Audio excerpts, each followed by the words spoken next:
চলছে তাদের সঙ্গে চোখে চোখ মিলিয়ে আমরা লড়াইটা করেছি, আমরা আপনাদের সঙ্গে রাস্তায় নেমে আন্দোলন করেছি।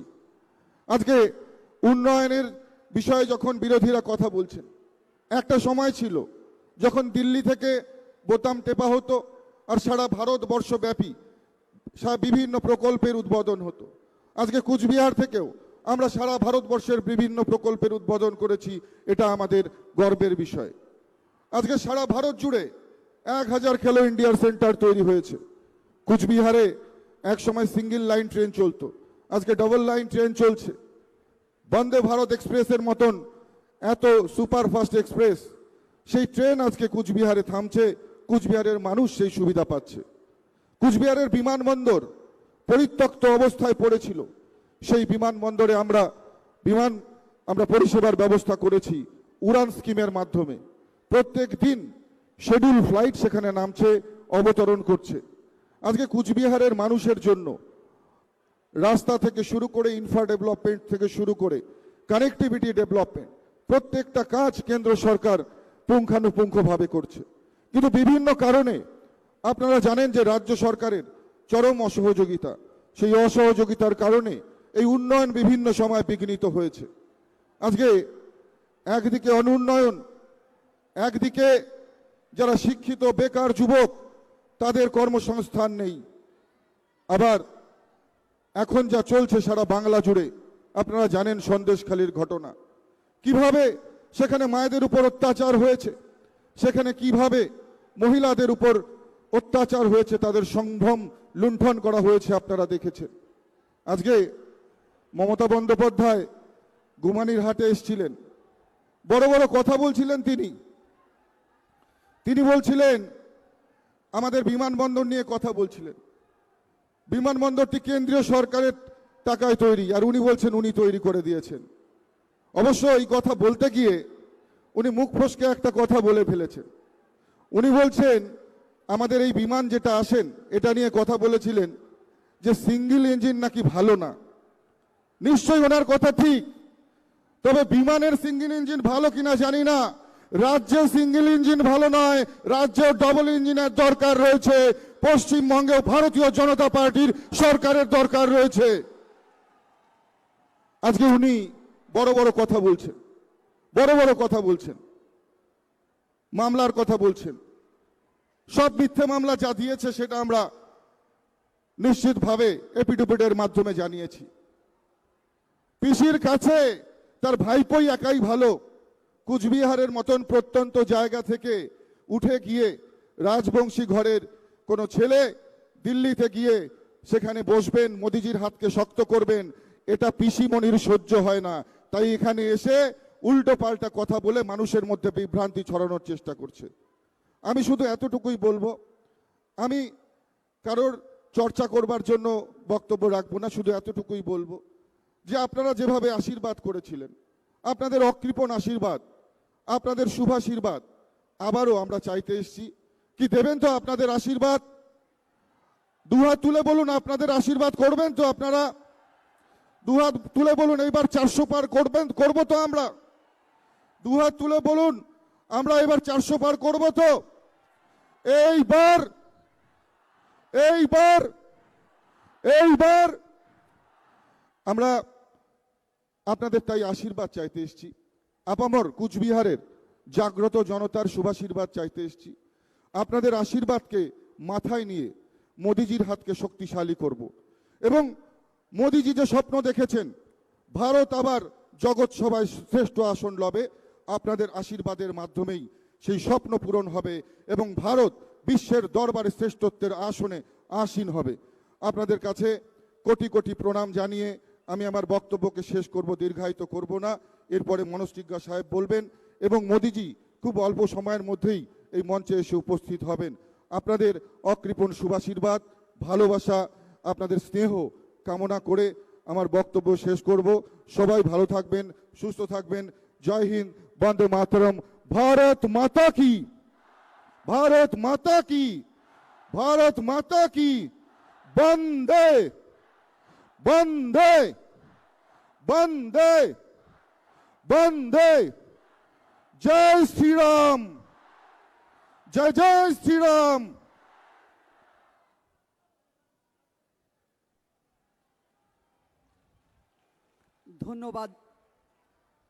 ধন্যবাদ জানাচ্ছি মাননীয় মন্ত্রী মহাশয়কে তার মূল্যবান বক্তব্য রাখার জন্য। এরপরে আলিপুরদুয়ার লোকসভা কেন্দ্রের প্রার্থী আলিপুরদুয়ার জেলার সম্মানীয় সভাপতি মনোজ তিগ্গা মহাশয়কে।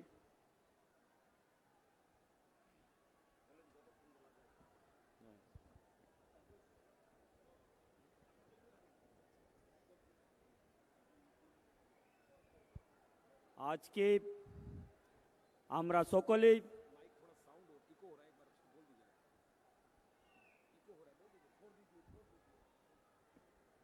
একটু ইকো হচ্ছে, মাইকটা একটু দেখলে ভালো হয় যারা মাইক অপারেটর।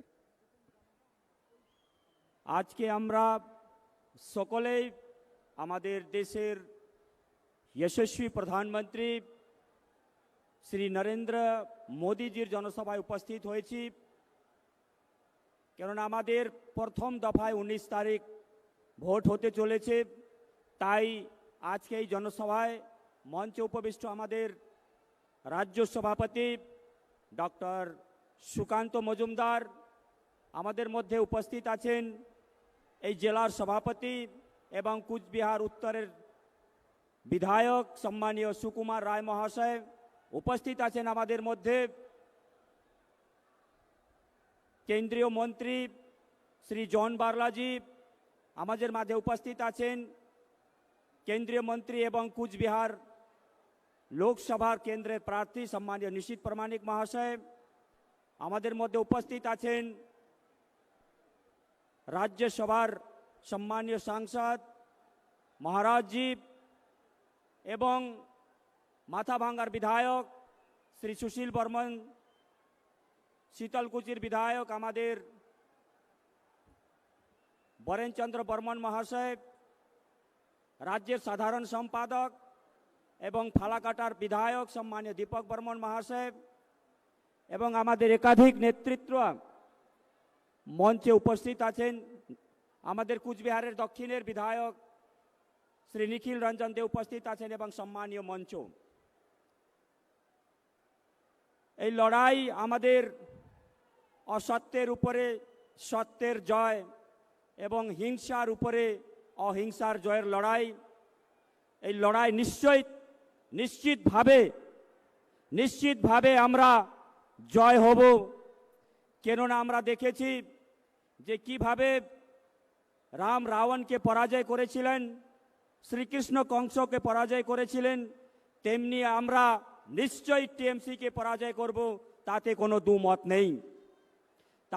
দুমত নেই। যেভাবে আমাদের মাননীয় প্রধানমন্ত্রী গরিবের জন্য যে স্লোগানটা দিয়েছিলেন সবকা সাথ সবকা বিকাশ সবকা বিশ্বাস সবকা প্রয়াস, সেই মূল মন্ত্রকে নিয়ে আমরা এগোচ্ছি। একাধিক আমাদের গরিব কল্যাণমূলক যোজনা, প্রধানমন্ত্রী আবাস যোজনা থেকে নিয়ে আমরা প্রধানমন্ত্রী আবাস যোজনায় যারা গরিব মানুষ আছি আমরা বাড়ি পাচ্ছি। আমরা প্রধানমন্ত্রী গ্রাম সড়ক যোজনার মাধ্যমে যে হাই রোড আছে সে হাই রোড সাথে গ্রামকে যোগাযোগ ব্যবস্থা আরও সুদৃঢ় করার লক্ষ্যে প্রধানমন্ত্রী গ্রাম সড়ক যোজনা করা হচ্ছে।